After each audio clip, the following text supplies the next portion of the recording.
Recently, it was announced that over 1 million refugees have fled Ukraine in just 7 days. With the sea of red behind me, the 31st annual Honolulu AIDS Walk is off. And with the overturn of Roe v. Wade, organizers remind us that the fight towards equality is far from over. With the monarch transported across the road from Westminster Hall to Westminster Abbey. Almost 4,000 items, new items from Amazon to send over to people in Ukraine. Isabella, what inspired this initiative? Lots of people are scared of sharks lurking in the water, but what if I told you that the real threat are the much smaller, invisible, and venomous box jellyfish that have invaded Waikiki's shores? Расскажите мне, пожалуйста, ваше воссоединение. Как вы встретили друг друга? One of the key giveaways for spotting blue-green algae is when you see streaky, paint-like surfaces coating the water. You're about to kick off season 2. How are you feeling at the moment? I'm feeling ecstatic. Come September, they'll be illegal, leaving restaurants scrambling to find fiber and plant-based replacements, like this one. Your boat design was epic. We had a beautiful dragon just sail across our pond. How did you come up with that? Establishing the Center for Climate Solutions would bring a living laboratory to Governor's Island. So I want to ask you, is your support for Ukraine as strong as it was this time last year? The biggest night in television returns Monday for the 74th Emmy Awards, honoring the top picks of 2021. What are some signs that we can look for a well-constructed boat that can endure these harsh conditions? December in New York City is known for extravagant decor and window shopping, but that's not the reality for 13% of our nation's homeless population. We are joined now with Vanessa Lachey. Vanessa, you play a trailblazer in NCIS Hawaii. For over a year and a half, it was dark in here, and the seas were gathering dust and no one was filling them. Well, we were cleaning them. The new kids on the block have returned to the islands after 30 years here at the Blaisdell Arena. They're joined by TLC, and they're bringing you the biggest back-to-back party Hawaii has seen since the start of COVID-19. When you hear European wine country, you might think of the rolling hills of Tuscany or the French countryside. But here in the heart of Eastern Europe, Moldovan wine is building reputation for being one of the finest out of the continent. 330 feet below the rolling hills outside of Moldova's capital, Chisinau, lies an underground wine city with a diverse selection. White, rosé, red, dry, sweet. These 75 miles worth of chilly and humid roads make up the Cricova wine cellars, with street names based on grape varieties. A red zone is used for still wine aging, blue zone for sparkling wine.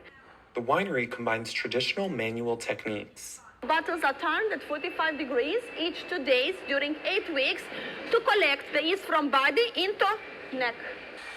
And employs newer technologies to ensure a refined and consistent taste. Moldova's sunny southeastern European climate and fertile soil creates the perfect recipe for growing grapes. That is produced by French technology champenoise. Cricova sommelier and guide Diana Dementiev says a cup is a direct reflection of the country's winemaking history. Wine is like a poetry, because you may see the power of sun by looking at the color, to feel the power of Moldovan nature by flavors, and to feel the art of winemakers by taste. The cellars opened in the 1950s when Moldova was the main wine producer within the Soviet Union. Products then were made to be cheap and in bulk. Here near us, we have a big barrels Vedans that have a huge quantity volume, between 4 and 8 tons. However, Moldova's relationship with wine goes thousands of years before Soviet times. From ancient Dacian cultivation to Greco-Roman influences, wine culture is something passed from generations. Looking back to my childhood, I do remember my grandfather bringing at every dinner a glass of red wine, a homemade wine. At Plinkovin Wine Boutique in the center of Chisinau, the shelves are stocked with bottles only from Moldova, made from popular varieties to local grapes like Floricica, Viorica, and Fetasca Regala. I do love that our small producers, they try to experiment even at the labeling and bottles.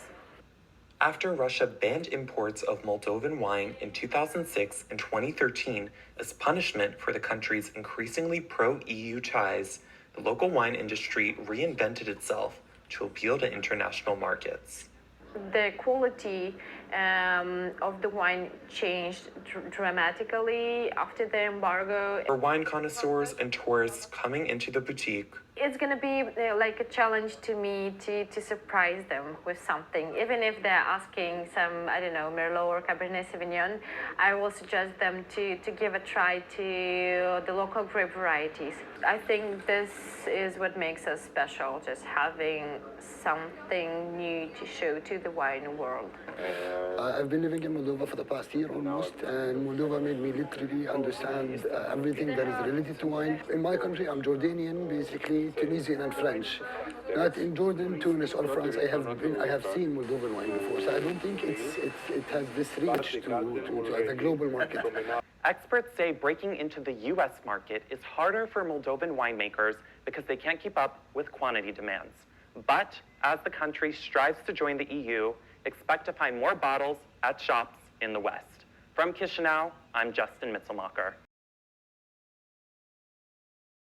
We're not going back, so we have to transition. Say goodbye to foam plate lunch containers. After some delay, the Disposable Foodware Ordinance officially takes full effect September 6th, banning single-use plastic food and drinkware in Oahu.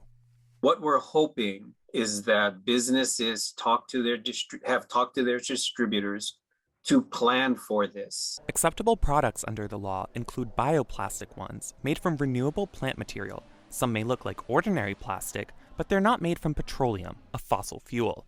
Yet, these alternatives are costing businesses. If it helps the environment, I'm all for it. It does put a little bit of a strain financially. Styrofoam, you could get, like 150 containers for $20. But the compostables, if you want to get 150, it's going to cost you $40. There's one item, there's another item, and then there's spoons and the straws. All these items increase about 3 to 4 times higher.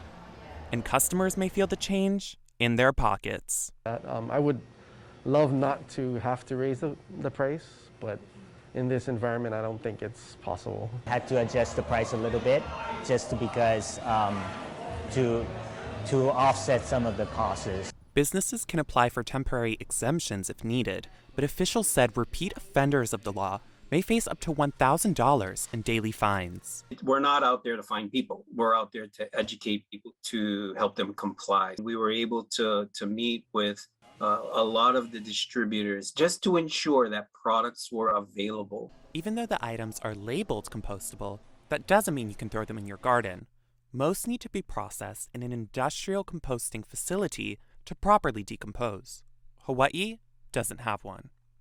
If people were to dispose of it properly, it's going to go to the same place a plastic fork would go. And that would be to H-Power Waste to Energy. We generate electricity and sell it to HECO. Without breaking down on their own, stray bio-based products can end up polluting the ocean along with their plastic counterparts. But there are hopes the ordinance will transform foodware production. If this spawns into becoming more or less dependent on fossil fuels, which is the overall goal, that is really what I would like to see. For now, the city says it will continue spreading informational notices as businesses count down to September 6th. Justin Mitselmakher, Hawaii News Now.